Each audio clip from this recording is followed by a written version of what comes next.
The broadcast is now starting. All attendees are in listen-only mode. A huge welcome to everybody who's listening from across the world to this UK IBC webinar in partnership with FICCI and Kingstub and Cassiva. Today we're going to be looking at the impact of COVID-19 on the Indian economy. My name's Chris Hayes. I'm one of the directors at UK IBC.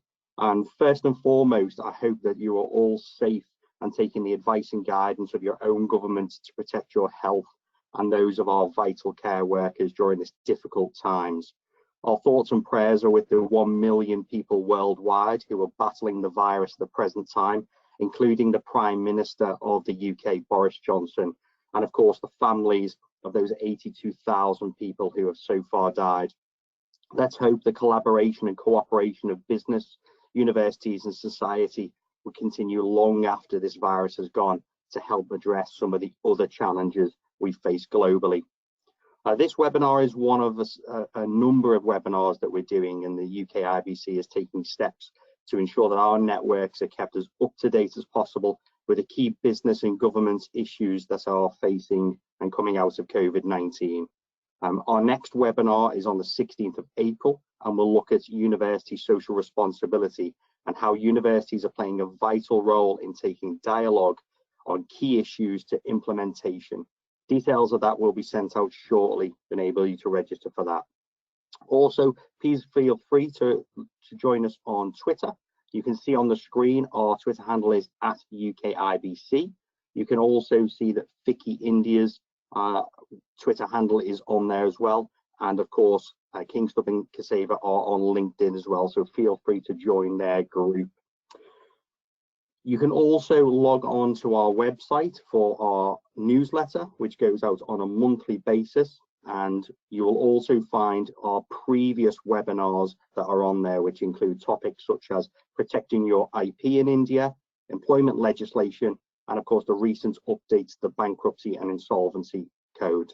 But before we start, just some housekeeping. You will all be automatically placed on mute. So if you have any questions, you will notice on the side of your panel there is a questions section. Please feel free to add any questions that you want anytime during the presentation, and they'll be coming through to me, and I'll be able to ask those on your behalf at the end of the session. You will also be glad to know that we are recording this session. So this will be on our website as of tomorrow, and you will receive that link to enable you to look at it in case there are any sections that you want to re-listen to. We have a great lineup today, and I'm delighted to first introduce to you Mr. Dilip Chenoy, General Secretary at FICCI, the Federation of Indian Chambers of Commerce and Industry.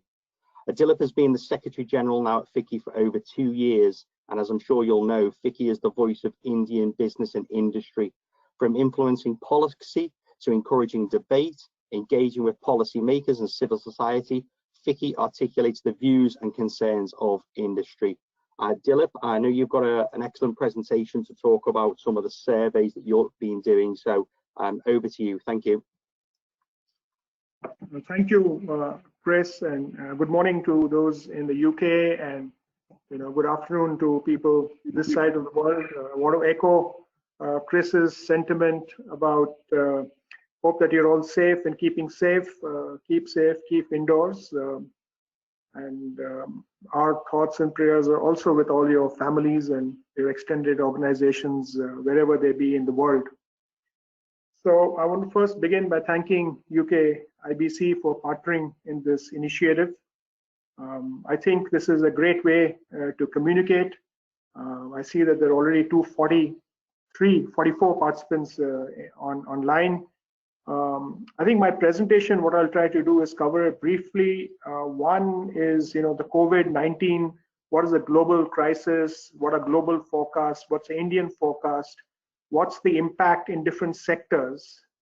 And then second, which will be slightly in overlap with the next presentation, measures initiated by government in India to address this, further recommendations by FICCI, and then results of a FICCI survey in India on the impact of COVID and how it actually has rolled out. And then end with what FICCI is doing to help members in this initiative. So if I go to the next slide. Okay. So I have okay. So if we look at globally, initially till February 10th or something like that, it was in China. Now you see the US graph kind of exponentially growing. The other hotspots, Spain, Italy, UK also has rising graph, and India has been not that many numbers, but I think still is a cause of concern. And if you look at the different revised forecasts for countries around the world, many are in negative area, and China and India are still holding up a little bit, but it depends on how far and how long and how extensive this outbreak is. If you look again, it's really a health crisis also. And if you look at health expenditure as a percentage of GDP, India is much lower than other countries. In the Global Health Security Index, we are at 46.5, and I think what we're actually seeing here is also the proportion of people above 65 in India is actually lower. So, and also because services a significant share of in GDP, the cutting down and lockdown has actually helped in controlling the numbers in India. Of course, everybody from Moody's to CRISIL to Standards and Poor, India Ratings and Fitch have given latest forecasts. The only thing which is sure about this that they will be revised every week depending upon the lockdown.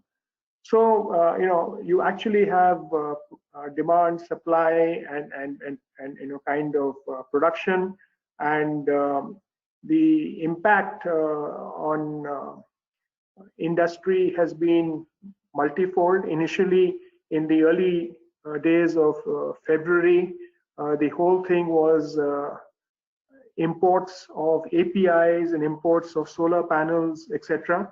But now we have a different set of challenges going forward. If you look at the different sectors, which is the third part of the first part of the presentation, we look at tourism and aviation actually is shut down, right? It's totally shut down. Aviation is only running specific cargo flights, but there are no international flights coming in, only international cargo is alive. There's absolutely no international or domestic tourism. The media and entertainment industry is shut down. You can't even film for new releases on television or Netflix or Amazon Prime or Z or whatever the channels are. Retail is closed. Only essential retail and groceries are open, so there is a huge challenge there. Consumer durables again impacted. So what we are seeing is that in the short term, you had online healthcare, e-commerce, personal care, online entertainment, subscriptions, and online media actually growing. So there were some sectors who actually grew and will keep this momentum because this is now becoming the new norm in the way people are consuming these services.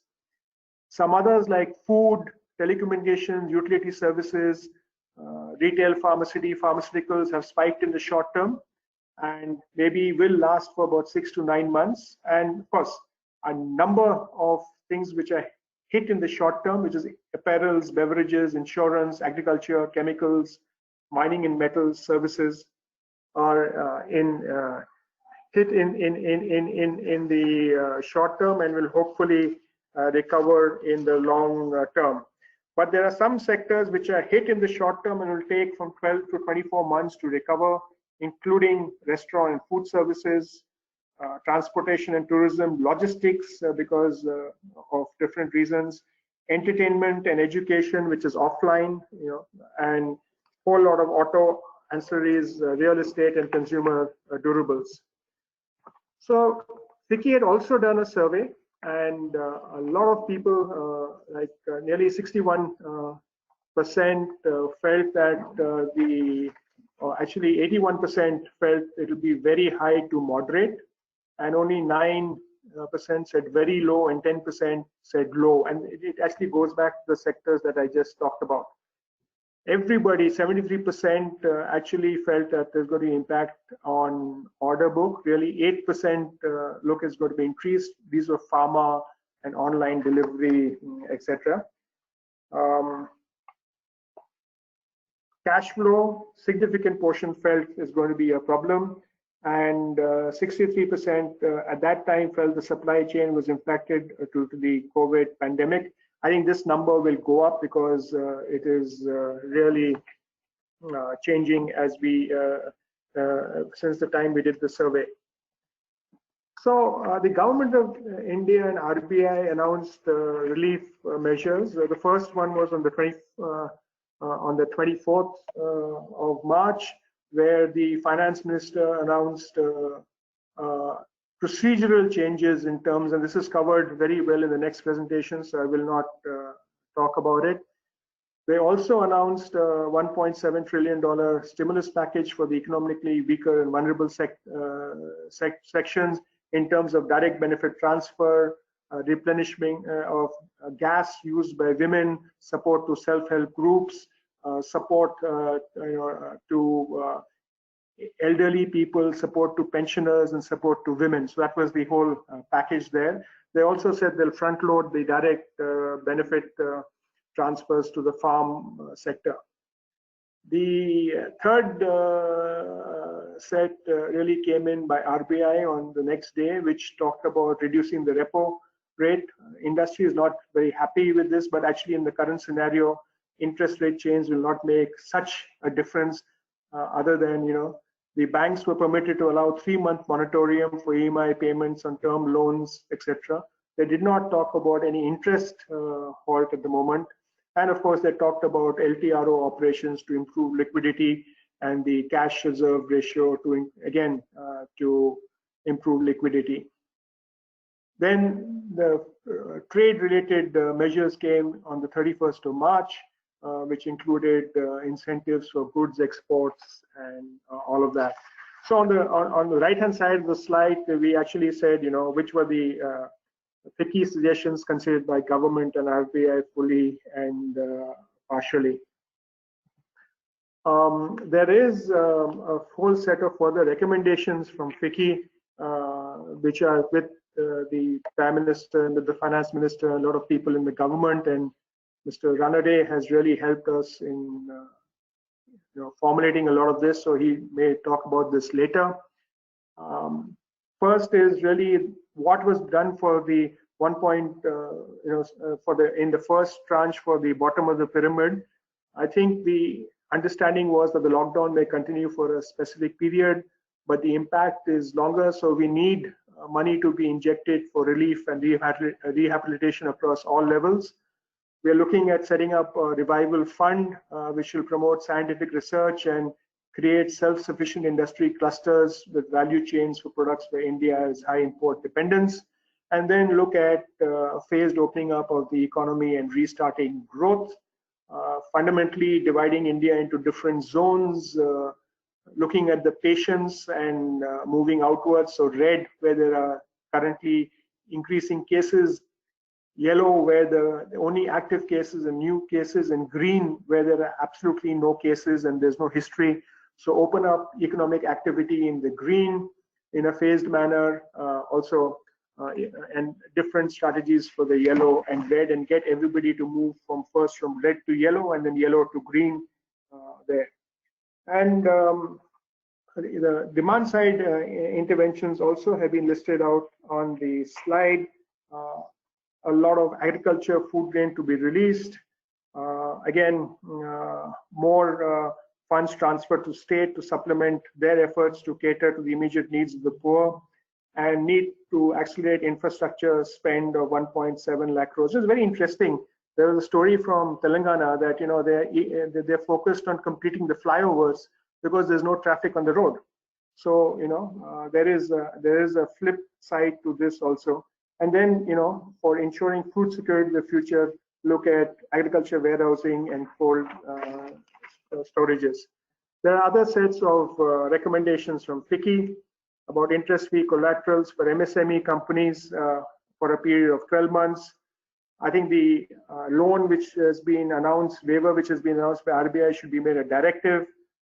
We need to change the NPA definition and the payment of statutory dues deferred by 6 months. Non-encashing of bank guarantees and corporate guarantees, etc., should be there. The government owes industry a lot of money, so that should be cleared there. And of course, a special liquidity line to NBFCs from banks, because the NBFCs are real backbone of the Indian economy. Then balance cost of banks refinancing, help manage cost of the other activities that the banks do. So the banks will have to be the center of this, but the banks cannot be allowed. Banks also need to be supported going forward. So what we are doing with members, and this is my last slide, we're working members with the healthcare industry to ramp up availability of beds, protective equipment, ramp out production of masks, sanitizers, personal protective equipment, overalls, etc. And then help new members from the auto sector and other sectors, defense sectors, to produce ventilators. We are also doing a lot of work under socioeconomic development by survival kits, provision of cooked meals, working with medical equipment donation, working with vulnerable households via direct transfer kitchens, setting up transfers, setting up community kitchens, and FICCI has also contributed 1 day salary to the fund.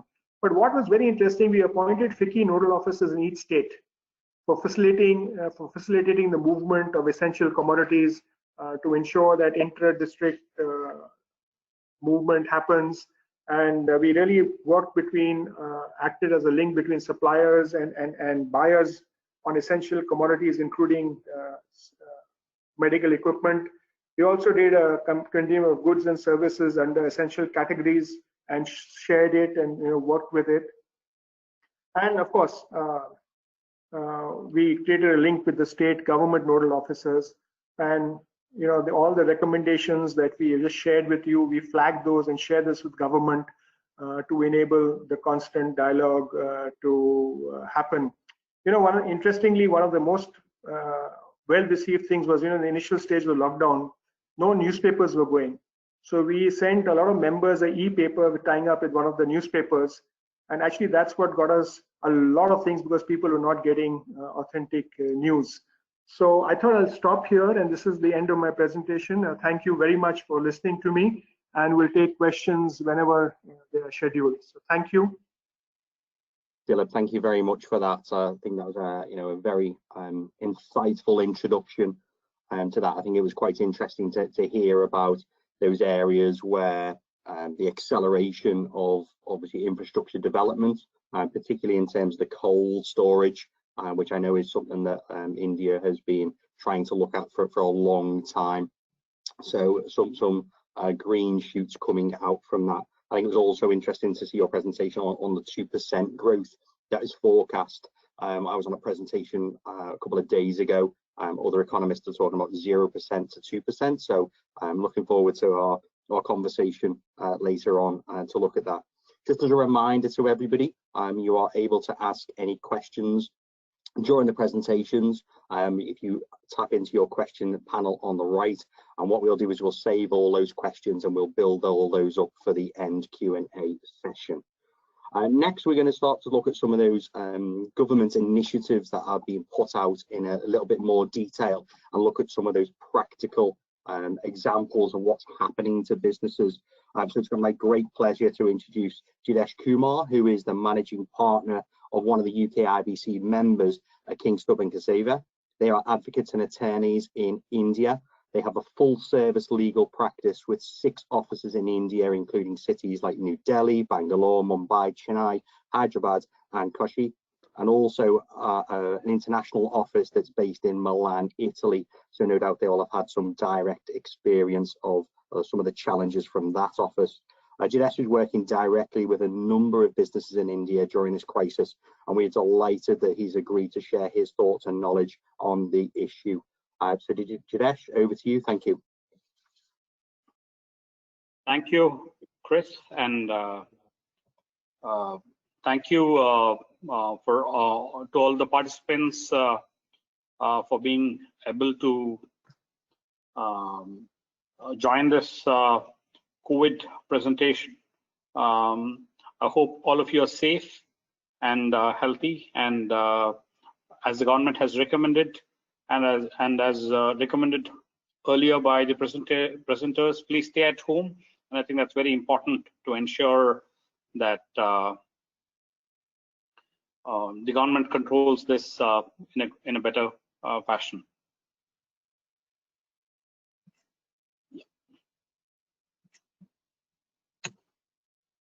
Yes. COVID-19 or coronavirus has brought forth with it a lot of challenges, especially to the government of India, as well as to the citizens. And one of the primary challenges for the government is firstly to ensure that people stay at home. And now when people stay at home, it's also important for the government to ensure that there is no shortage of essential goods and services. And when there is a requirement for essential goods and services, there's also a requirement to ensure that there are enough incentives, as well as enough space available for manufacturing and services company who provide essential goods and services, as well as supply chain companies in this space. So my presentation would encounter three different aspects. The first would be the response to the COVID virus by the government. The second would talk about response by the various courts and tribunals in India. And the third would probably be those unanswered issues to the companies and manufacturing and services businesses across India and the world. So I'd move to the steps taken by the government. Different departments, different ministries of the government have come together and have laid down different regulations and issued different orders for the benefit of companies during this time.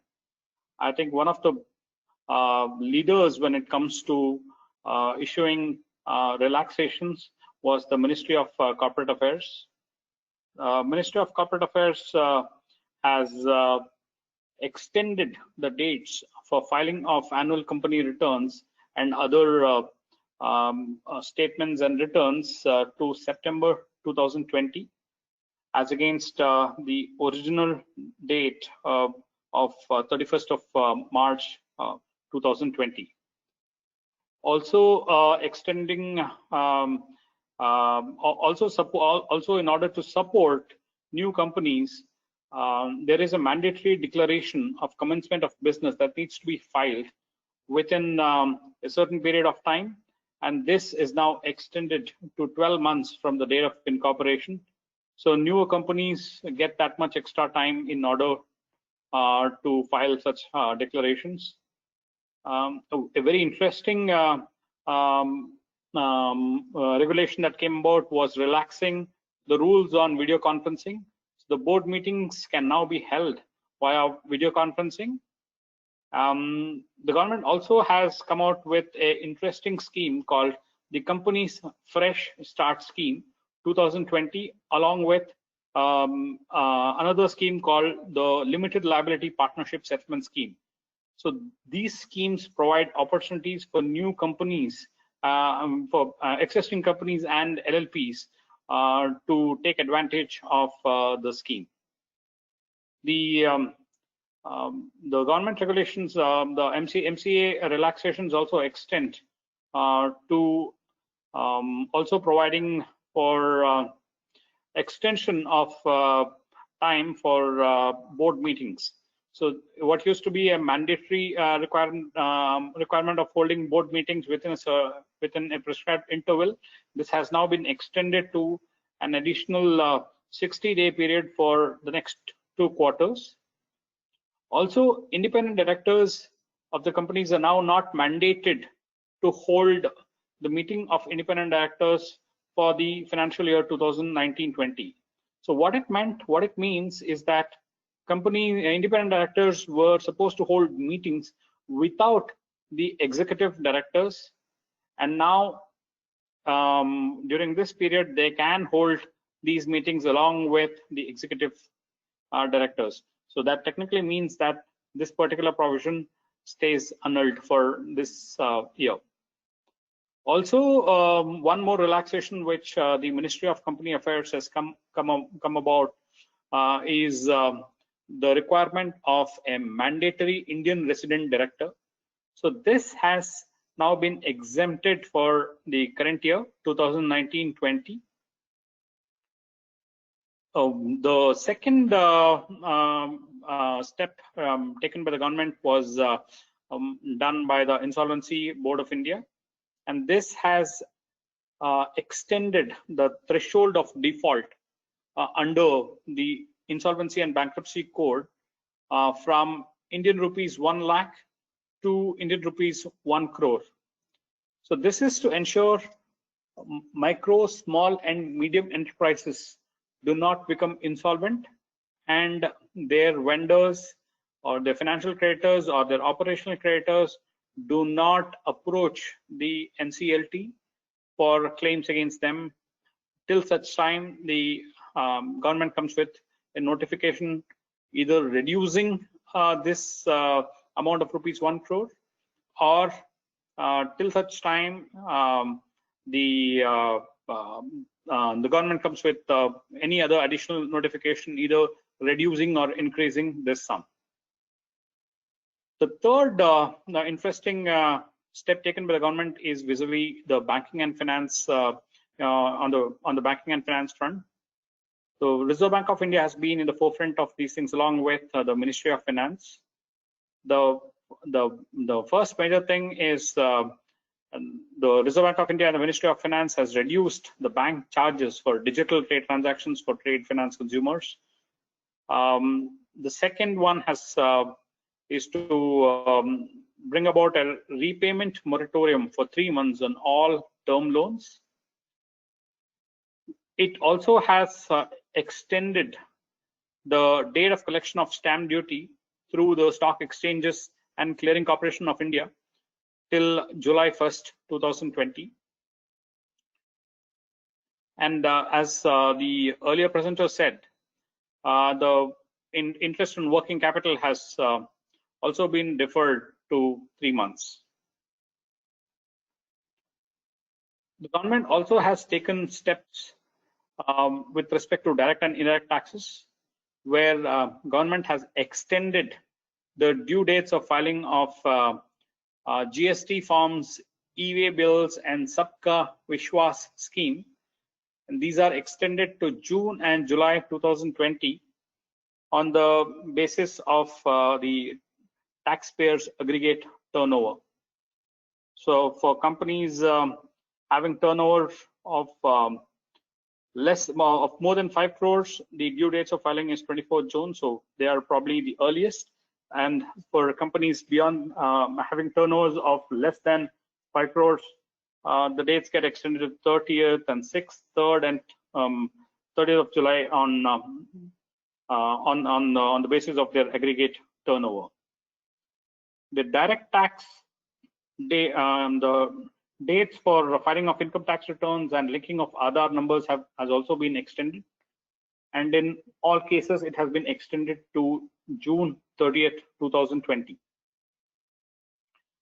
One important step which the government has taken is in extending the deadline for realization and repatriation period of export proceeds. So this technically makes all foreign payments to be extended from 9 months to 15 months. So this also helps the customers in foreign countries, and also helps Indian software companies as well as manufacturing companies and other exporters to renegotiate their contracts and extend the contracts with their customers. SEBI has also been in the forefront during the coronavirus times, and has extended the dates of filing of forms for listed companies, mutual funds, real estate and infrastructure investment trusts, alternative investment funds, venture capital funds, etc. And these have been extended to May, June, and September, depending on the kind of company that you are. The government has also been forefront when it comes to employee benefits.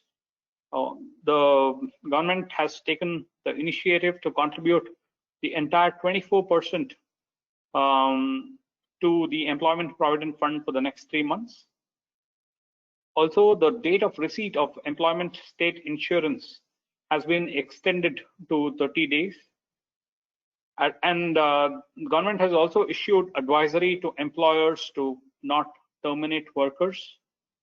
There has also been advisory to landlords to not terminate housing tenancy due to inability to pay.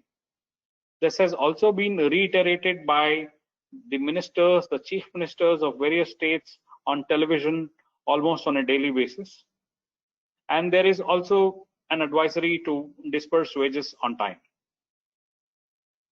The Disaster Management Department, the Ministry of Home Affairs, has been regularly issuing notifications, clarifications, press notes in order to ensure that there is no roadblock to essential goods and service providers. So there has been multiple times the Ministry of Home Affairs have tried to define what's an essential goods, and have also issued clarification on what forms the supply chain of producers of essential goods and services. There are also states which come out with their own amendments to these. The state government also has of various states in India have also laid down procedures for issuance of passes and permits to operate, also passes for labor, and also passes for transportation. While in some states there are online forms available, online passes available. In other states you have to do it offline, but there is a definite momentum towards online passes. I think that's a positive step for business. Next, I move to the steps taken by courts and tribunals.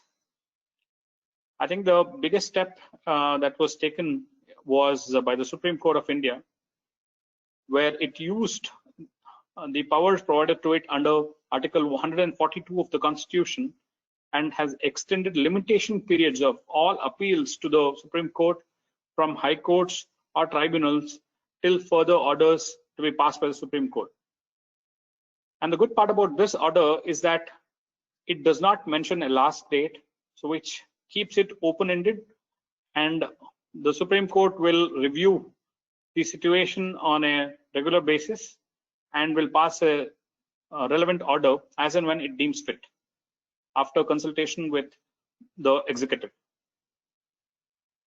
With respect to urgent matters, there are matters of liberty, there are matters of urgency, which requires urgent attention, and the high courts and Supreme Courts are capable and are empowered and are also currently taking up matters through video hearings. In fact, I just finished a video hearing just before attending this conference call on the insolvency and company matters. The National Company Law Appellate Tribunal as well as the National Company Law Tribunal have both allowed exclusion of the period of lockdown to calculate the period of resolution process. So there is some kind of a moratorium on that, and it also stays all the orders passed by the tribunals till the next date of hearing. Having said this, The NCLT has also been a little more flexible and has said that if there are any orders or interim stays which really affects the business operations of the company, then it is open to hear such matters. Now I move to the last part of my presentation, which is the open issues for companies. So as a law firm partner and as a lawyer, I see that these are some of the issues which are really keeping us busy, which technically also means that these are the major issues which are confronting companies at this point of time. I think the first and foremost one is interpretation of force majeure and frustration of contract clauses for business, vendors, and lease agreements. We've seen that in most of the agreements, either force majeure or frustration of contract does not contemplate such kind of a pandemic or epidemic or even a disaster. And even if they are considered, they're only from the perspective of termination of a contract. Now, in this situation where nobody intends to terminate the contract, the law also provides for certain doctrines. The doctrine of suspension, the doctrine of temporary frustration, the doctrine of improbability, and also the doctrine of peaceful possession. So these are all doctrines that needs to be read along with the situation provided for in the agreement before companies take decisions to either ask for a waiver or ask for deferment or ask for extension or any other mixed strategies that could be thought of. The government, while having issued certain notifications and advisories, has not defined what is a worker. It does not define what is a migrant worker, and it does not define what is an employee. The reason is that some of the notifications uses the term migrants or workers, so it doesn't use the word migrant workers. So there's a lot of confusion there, and the term workers is not defined in some primary legislations. Rather, the terms used is workmen. So there is a confusion when the word workers comes in guidelines. Another issue which companies would probably be facing is the effect of imposition of advisories on companies, especially companies that are not or businesses that are not financially sound. Considering that this is an advisory, and also considering the fact that this is an advisory which is passed under the Disaster Management Act, there are various schools of thought. One school of thought is that since this is only an advisory, it should not be deemed as a legal position, and hence there is no obligation on the companies. There is also the other school of thought which says that since this is passed under the Disaster Management Act, there is a mandatory requirement for companies to follow this. Well, we are also recommending companies to jointly file a writ before their courts, before the high courts or the Supreme Court, to seek clarity, because without clarity, many companies which are not financially sound and do not have fundraising strategies would either become defunct or will have to close down and will impose onerous liability on the promoters and directors and shareholders of the company. The other issue that we are facing currently, or the companies that are facing currently, is data privacy and cybersecurity risk during work from home. The Department of Telecommunication has come out with notifications stating that all companies can now use technologies to work from home. However, when it comes to data privacy and cybersecurity, there are no regulations which govern. So companies will have to put down strict data privacy laws and cybersecurity policies in order to ensure that the COVID-19 virus time or the coronavirus time does not lead to litigations for them after the end of this catastrophe. We've also seen that when it comes to mergers and acquisition and investment transactions, there are companies who are looking at either invoking the material adverse change or have already invoked material adverse effect clauses and are rethinking valuations. So these are also issues that companies might be facing. One of the important things that companies should probably be looking at right now is reworking on employment agreements, especially policies and processes to include supervision and managerial responsibilities to avoid labor loss. We've seen that there are some employment positions where there are supervision and managerial roles to a clerical job. So those were not included, and hence they are now required to comply with labor laws. So I'm also seeing a lot of inquiries on companies wanting to rework the employment agreements. Fortunately, the government is looking at providing economic incentives to the government. However, it is still in the government's boundary at this point of time. The other issue which I think companies could probably be facing is emergency fundraise.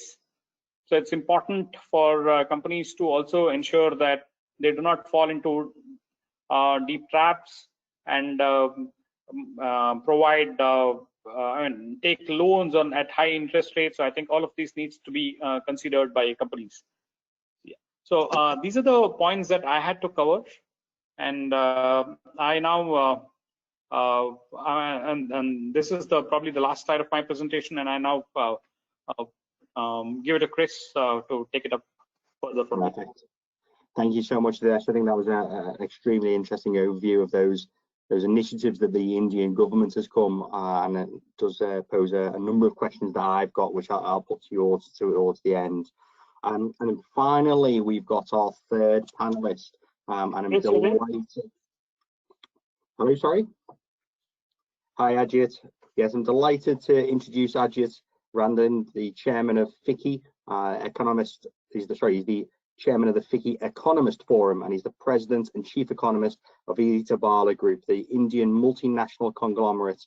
His professional career has spanned academic and corporate assignments, including teaching in universities in India and the US, as well as serving on various committees of the Reserve Bank of India.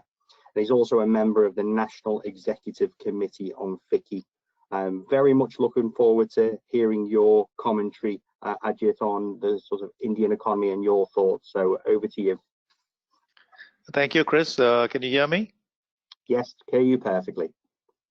Great. So good afternoon, everybody. And I'm just going to take a few minutes to talk about the effect of the COVID pandemic on India. And currently, we are in the middle of a 21-day national lockdown. So the immediate effect of the lockdown is almost 3/4 of the economy is practically shut. Companies are shut, businesses are shut, factories are shut down, services, restaurants, everything. Just a few highlights for your consideration as what's happening in the current situation. 87% of the rural workforce and 53% of the urban workers are self-employed or what is called unorganized sector. So these are people who typically are depend on daily wages or livelihoods which are very precarious. Many Indian cities have 40 to 60% of migrant populations. So because of the lockdown, they have been caught with great stress on their livelihoods or their incomes. So many migrants have chosen to, in fact, go back or like a reverse migration to their villages, and that's been a bit of a disruption. Although that was the initial case, but now I think it's stabilized. Essential goods and services are permitted, and progressively the government has been very responsive in relaxing restraints on movement of trucks and transport, especially to transport goods and services, essentially including food. But we may be having to brace ourselves for a bit of an inflationary situation as far as food inflation is concerned, or raw material shortages. 53% of Indian businesses have indicated that there's going to be a big impact of COVID-19 on business operations. In fact, there was a FICCI survey, and 42% of the people said it will take up to 3 months for any normalcy to return. Energy consumption has declined by around 22% since the second week of March. 8 states of most of the COVID cases are not distributed uniformly across India. So 8 of the states which are worst affected account for 55% of India's GDP. Let's go to the next slide. So what have the Indian policymakers done so far? We've had 1.7 trillion rupees of worth of a fiscal package, which is basically direct income transfer, food entitlement, food grain entitlement, wage increases in the rural employment guarantee scheme, which is also like a proxy unemployment insurance, advances or money transfer to farmers, and some contribution to the retirement accounts of workers, low income category. But even then, this fiscal stimulus is much smaller than not just India's needs, but in comparison to other G20 countries. It amounts to 0.8% of GDP, whereas typically larger economies have done 8 to 10% of GDP. So I think much more is likely to come in the coming days. On the other hand, the monetary authorities, the monetary stimulus has been quite significant. There's been a drastic reduction in interest rates, and there's been a huge injection of liquidity into the banking system, almost to the tune of 4 trillion rupees. And there's been a moratorium on loan servicing. That is, no interest payments are due for next 3 months. What is the impact of all this? Of course, the fiscal deficit is going to be stretched. It was already 4.5% of GDP before COVID, and we expect, of course, tax revenues to also fall. However, there's a silver lining that because of fall in crude oil prices, the petrol and diesel prices in India have not fallen as much, and the gain has gone to the government in terms of higher sales tax, excise duties. So that will help to at least meet some of the new fiscal commitments. And of course, just like the central government, the state governments, state finances will also be under strain. And all of these, the center and states, will have to find ways to stretch the fiscal deficit. I mean, there's a law which puts a cap of 3%, but in these times, perhaps there will be an amendment. The last point is that the Reserve Bank of India has now started injecting liquidity in a somewhat unconventional way. They call it the TLTRO, Targeted Long-Term Repo Operations, which are actually intended to help specific borrowers like non-bank finance companies and housing finance companies who found it difficult because of a credit freeze. Some of the longer-term effects of this is that, of course, we might see diversification of value chains, people taking a view about moving some of the production bases out of China or into countries like India and Vietnam. We'll also see a lot of unconventional fiscal and monetary policies, such as the central banks directly providing credit to the private sector. We could also see, slow revival of consumer and business confidence, a huge increase in the healthcare spending across many economies, including India. And we also have to worry about risk aversion affecting emerging market currencies and commodities such as India's. So as we stand today, the Indian GDP growth rate for this year is still expected to be positive, perhaps 2%, plus 2%, when in fact most of the world except China is going to see GDP contraction, especially in this quarter, April to June. I believe that large economies will see a contraction of 15 to 20%. India's GDP during this quarter also may see some shrinkage, but overall it will remain positive for this year. And as far as what is the estimate of how long it will take to come back to a normal situation, it's difficult to say. At least 2 or 3 months to, in fact, limp back to out of the lockdown. And the sectors which have been badly affected, of course, are travel, tourism, hotels, restaurants, hospitality. But the other sectors like pharma, healthcare, and consumer products, essential goods and services, they will return quickly. I believe automobile also should see some revival. Banking, because 75% is owned by the government and is in the public sector, that also will see some support. Airlines, of course, will take some time. I just heard that the Singapore airport has decided. Singapore has decided that Terminal 2 will remain closed for the next 18 months, and that's a pretty strong view to take on revival. So I would say to come back to about 6-7% GDP growth rate, it's going to take at least 6 to 9 months. So we'll see. I think I'll stop there and maybe we can take some questions. Yeah, thank you, Ajit. I think that's a very interesting overview that you had there. In terms of sort of the questions, I guess the first one from me really, in terms of Ajit, what's your sort of anticipation? Yeah, I've heard varying numbers from 0 to 2%. And what's your thoughts on any possible extensions to the current lockdown? I'll take the second part first. The lockdown is currently nationwide, but as I said, it looks like out of the 600 odd districts in India, 650 districts, it looks like 60 to 70 districts, that is 10% of the districts, are much more vulnerable, or what are called hotspots. So it is possible that the lockdown will be extended in those 60-70 districts, which includes essentially big cities like Mumbai and Delhi.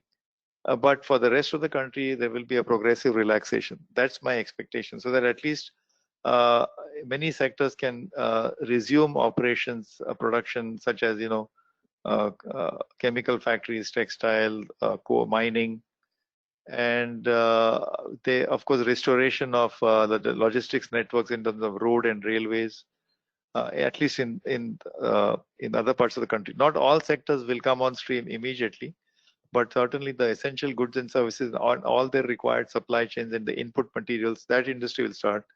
Labor-intensive industries like textiles probably will get priority, and progressively, that's what I anticipate. As far as the GDP growth estimates are concerned, it's difficult to say because we can only build a scenario of whether it will be a V-shaped recovery or a U-shaped recovery. But my feeling is that given the sort of large component of consumers in the economy, and also the relatively large portion of government-supported relief, including in infrastructure and so on, I still think that it's possible that India will have maybe a 2 to 3% GDP growth rate this year. Thanks very much for that. I think that's really interesting. Obviously, as you say, there's so many different factors that need to be built in, so it is almost impossible at the moment to sort of try to forecast on that. Jidesh, if I just come over to you, you mentioned in your presentation some of the relaxation of some of the bureaucracy, with obviously the ability to be able to do webinars for board meetings, and very much the push towards online forms. Do you think that will continue post COVID-19? Because our ease of doing business survey shows that bureaucracy and legislation is still the biggest challenge in India, and obviously this is hopefully something positive that could come out of this crisis. Yes, thank you, Chris. Sure, I think this is going to remain. In fact, the Chief Justice of India on yesterday made a statement that all technologies are going to stay.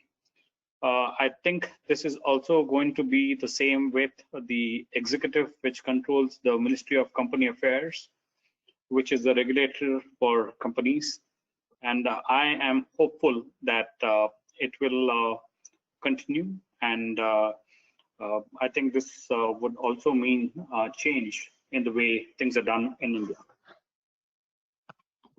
Perfect, thanks for that. We've got a question here coming from Sterling Smith. I think the UK government has obviously announced significant package of stimulus. You know, they've almost nationalised the workforce, and the fact that anybody who isn't working, the companies are able to apply for 80% of the salaries to be paid. But our understanding is that isn't in place in India at the moment. But maybe a question to Dilip. Dilip, what are you guys pushing for in terms of what you would like the Indian government to bring out, and how quickly do you think that will come into play? Missed the first part of what you actually asked for. Can you just repeat the first part of the question? Yeah. So we were talking about the UK government has obviously put a huge stimulus package in place with the 80% payment of those workers who have been what the terminology is furloughed, so essentially can't work. So interesting to see from FICCI's point of view, what are you pushing for in terms of the stimulus package for your members, and so what is the time frame that you think that there will be additional measures in place? So again, like Ajit took the second part first. I'll also take the second part first. I believe that maybe in the next 2 or 3 days, maybe tomorrow or maybe day after, you would see some kind of a package being announced in India. Currently, the package that has been announced in terms of payment support for workers is limited to companies having up to 100 employees, with 90% of them actually having less than 15,000 rupees. And if they are paying their provident fund dues, then the government meets the 24% of their provident fund, right? So that is the only kind of support other than the waiver of deferment of repayment of loans, etc., that has been talked about. So we expect, industry has been saying that if you want us to continue paying people in a period of lockdown, much more is required. In fact, depending on the medium and small industries and the size they are talking about 2 to 3 months of wages being given to them, and the requests vary from a grant to a soft loan payable over 2 to 3 years, right? So that is what the people are looking at in terms of government support to workers. But the bigger issue with workers, and the slide with which Ajit actually showed among the migration pattern, is that a lot of migrant workers have actually gone back to their homes. So, the moment the lockdown kind of lifted, how do you get, do you have to run special trains or special transportation, buses, whatever it is, to get the migrant workers back to where they are, to be able to, kickstart and start industries. So that is the second type of thing with regard to workers that they're looking for. And I think today everybody believes, all the sectors believe that hopefully, the lockdown may be lifted partially in some areas by 15th this month. And for the areas that are open, then maybe there will be one type of support required, and the areas that are closed, I think the support required will be much more. So, everything is all the kind of packages and all are premised on the fact that we might get back to normal by 30th of June. But at this point of time, 100% of the economy getting back by 30th of June looks very, very unlikely. And each of the different segments that are impacted differently would expect a different kind of a relief package from government for workers. I mean, if you're going to close the hotels and restaurants for beyond 2 months, then they would require much more support, for example. So I think as time goes by, and depending on which sectors are hurting more, the request from government is going to change. So it's not a static request at this point of time. Yeah, no, thanks very much for that. I think that links into quite a lot of questions that we've actually had about the labour workforce obviously returning back to their native places, and obviously how that's going to kickstart once the lockdown has been sort of uplifted. One question we've got in here from Isaiah is asking about the medical exports and whether you feel as if there's going to be a relaxation on that. Obviously the opportunity to export raw materials such as fabric is obviously a challenge, and obviously that's needed vastly at the moment in sort of masks and gowns. So I don't know, Ajit, do you have any thoughts on whether there'll be any relaxation on the exports? Well, we just had the news item yesterday, right, where there was a discussion about the export of hydrochloroquine, which seems to be working in the treatment of COVID patients. So India just relaxed, I think, its export restrictions on this drug, this medicine, to many countries, including the US. It's a bit tricky because on one hand, as I said, the numbers in India are low right now. The total number of infected patients is 5,000, and the number of people in ICUs or hospitalization is even smaller. So it's not clear how many people are going to require. It's very difficult to predict, but the country has to keep ready stocks because at short notice it's difficult to import. On the other hand, India has been known as a strong player in pharmaceutical exports and pharma supplies, medical supplies. So in times like these, if the exporters do not service their clients' requirements, in times of need, they may lose the relationship or the trust. So that's why it's a little tricky. The government had first put a lot of restrictions, but it looks like the government is taking a pragmatic way of selective relaxation on export controls. Okay, thank you very much for that. We've got another question in here from David Landsman. India already has an important position in the global pharma sector and some pioneering medical services, both physical and digital. Are you likely to see opportunities for India in these areas after the crisis? So perhaps I can put that to you, Dilip. Yeah, so I think already this medical tourism was a big segment in India. It kind of took a backseat because now all the medical facilities are being used to address the domestic situation. The other aspect is that if we, to the previous point that, we already are the largest producer of HCQ in the world, right? And that is being exported. But there's only a restricted ban in HCQ, so government-to-government deals are being done, but other deals are not being done. We look at one of the things that I made, and even Ajit talked about in his presentation, was realigning of the supply chains. So I think in the pharma sector and in some critical medical equipment sector, and the government and many state governments have also announced packages in the middle of all of this to attract medical equipment and the pharma API production. So we expect that India would be a significant player going forward in this in these segments.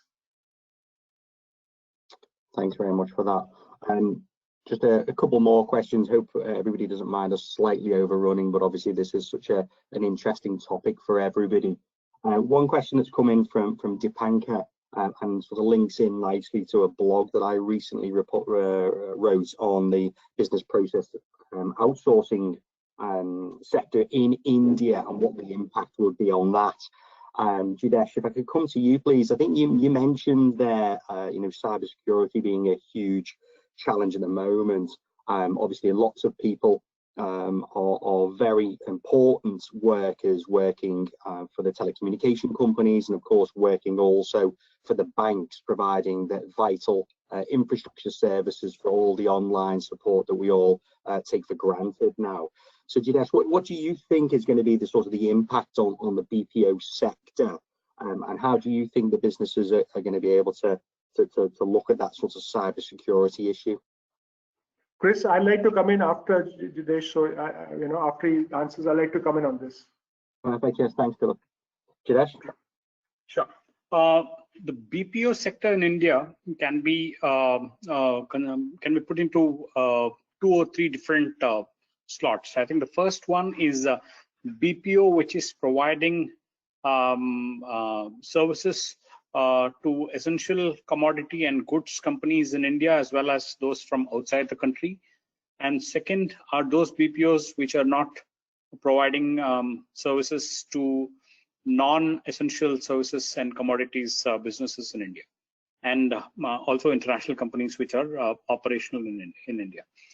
With respect to companies which are providing essential services in India, we see that a lot of companies have been permitted to operate from their offices. However, when it comes to work from home, the companies were not prepared.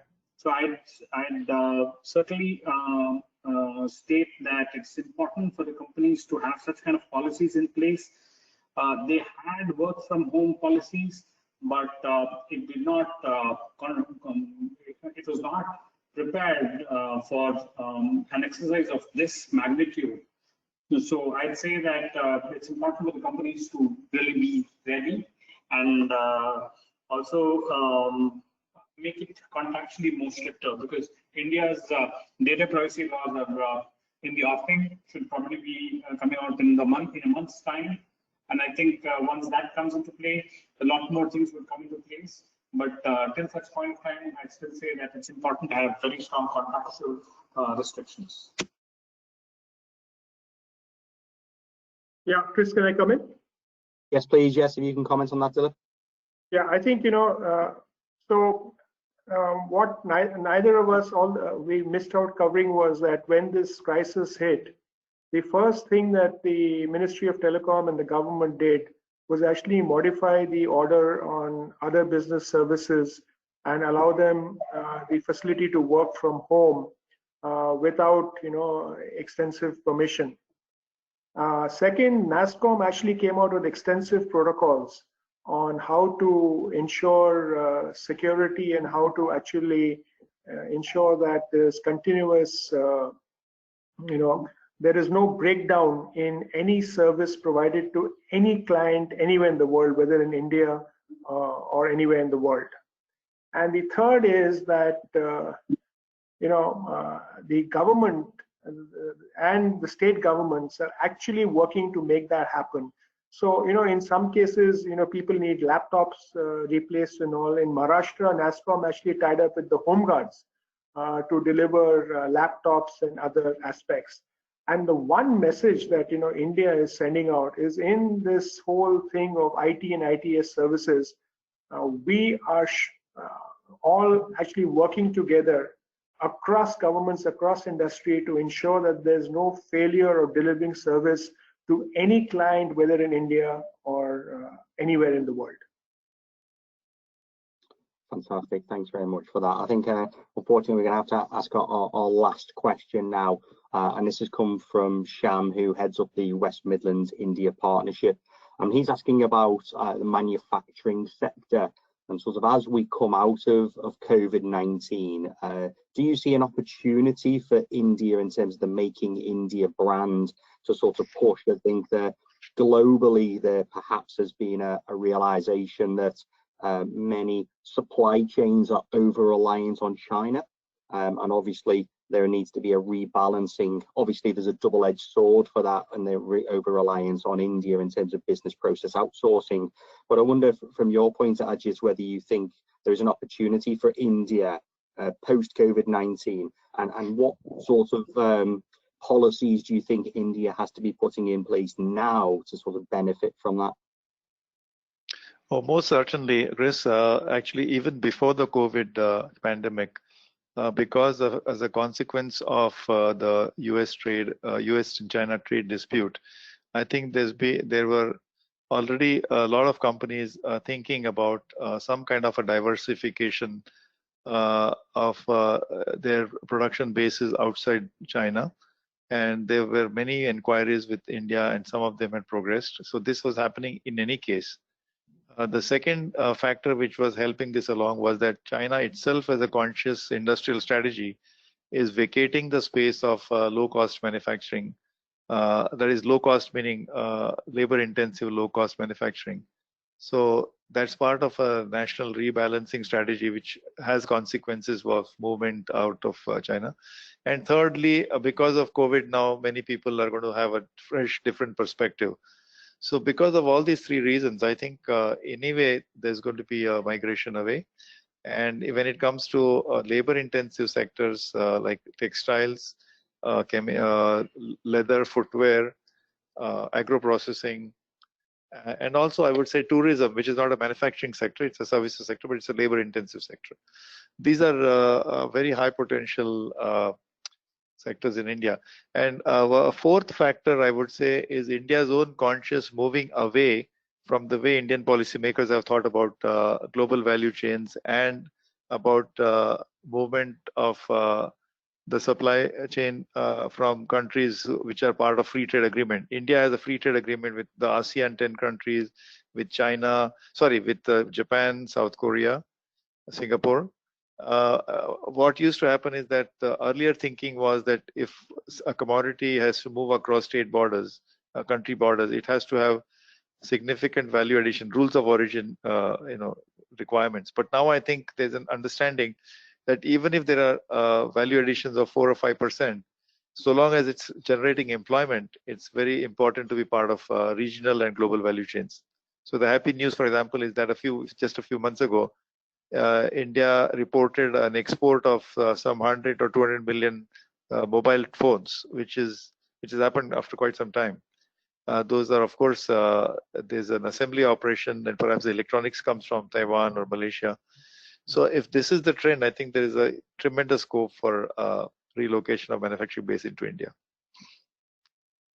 Thank you very much for that. Unfortunately, we don't have any time for any more questions, so apologies to anybody who put a question forward and we weren't able to get to that.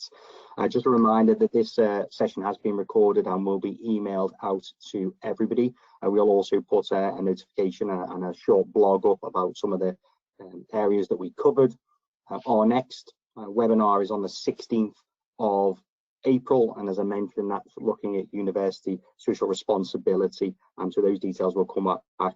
I think finally, it's just for me to thank Ajit, Dilip and Jidesh for your time. I think it's been greatly appreciated, and it was very much shown in terms of the high volume of people that we've had on this call, was how relevant and how important the topic is. We'll continue to do webinars in conjunction with FICCI, and obviously in conjunction with our members as well. So if there are any thoughts or any comments about topics that you would like us to cover, please feel free to send us those via our Twitter handle at UKIBC, via LinkedIn, via our group, or my email is chris.hayes, that's HEYES, at ukibc.com. Thank you everybody for your time, and I wish you a safe and onward day. And of course, our thoughts are with everybody at this moment to please all stay safe. Thank you. Thank you, Chris. Thank you, Chris. Thank you so much.